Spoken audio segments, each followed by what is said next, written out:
Okay, I'm going to start by showing you the whip stitch, which the designer mentions in the pattern.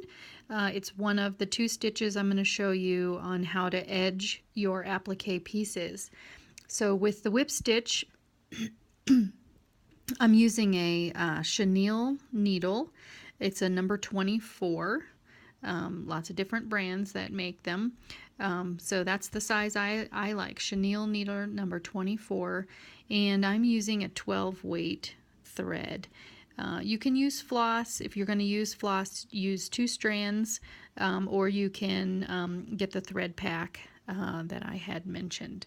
So to get started, you're going to knot your thread, and you're going to come up right on the edge of your applique piece.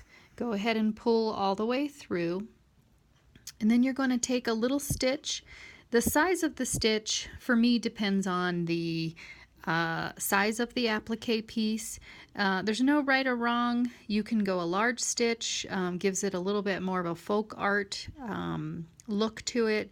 You can go smaller. The key is to stay consistent. So I usually go a little bit more than 1/8 of an inch.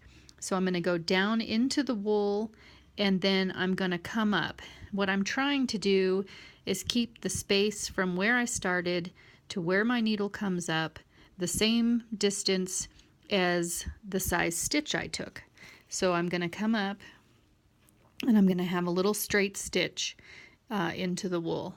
And then I'm going to do it again. I'm going to go into the wool, and I'm going to come up, and I'm going to try to stay as consistent as possible so that the space between my 2 stitches and the length of my stitch is about the same.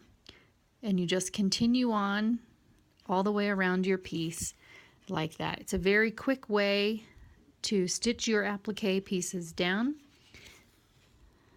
and you would just continue around. So that is the whip stitch.